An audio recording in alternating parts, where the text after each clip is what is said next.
Plant എത്രയും വേഗം സ്ഥാപിക്കണമെന്ന് പറയുന്നത് എന്തുകൊണ്ടെന്നറിയാവോ? പെട്രോൾ, ഗ്യാസ് എന്നിവയുടെ വില വർധന നിങ്ങളുടെ ഏരിയയിലെ ട്രാൻസ്ഫോമർ കപ്പാസിറ്റി അതിവേഗം കുറഞ്ഞു വരുന്നതിന്. കൂടാതെ പ്രധാനമന്ത്രി സൂര്യഘർ മുഫ്തി ബിജലി യോജന വഴി കിട്ടുന്ന 78,000 രൂപയുടെ സബ്സിഡി 2027 മാർച്ച് 31 വരെ ലഭിക്കുകയുള്ളൂ.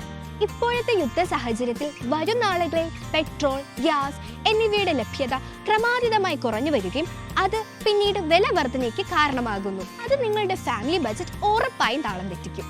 ഇപ്പോൾ പ്രധാനമന്ത്രി സൂര്യഘർ മുഫ്തി ബിജലി യോജന വഴി സോളാർ സ്ഥാപിക്കുകയാണെങ്കിൽ ഇൻഡക്ഷൻ കുക്കിങ്ങിലൂടെ നിങ്ങൾക്ക് സൗജന്യമായി പാചകം ചെയ്യാം. കൂടാതെ സൗജന്യമായി നിങ്ങൾക്ക് ഇലക്ട്രിക് വാഹനങ്ങൾ ചാർജ് ചെയ്യാം.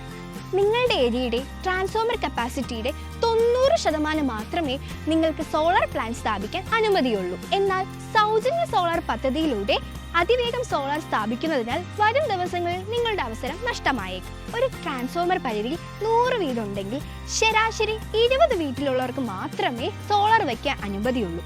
ബാക്കി 80 പേർക്കും പറ്റില്ല. അതായത് നിങ്ങളുടെ ട്രാൻസ്ഫോമർ പരിധിയിൽ ആരെങ്കിലും നേരത്തെ സോളാർ സ്ഥാപിച്ചിട്ടുണ്ടെങ്കിൽ നിങ്ങൾക്ക് പുതുതായി സ്ഥാപിക്കാൻ കഴിയില്ല. So bad.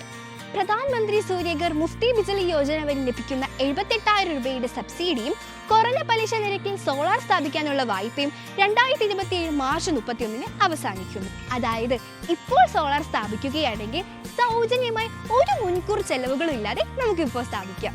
കൂടുതൽ വിവരങ്ങൾ അറിയാൻ വേണ്ടി do follow jasper solar solutions.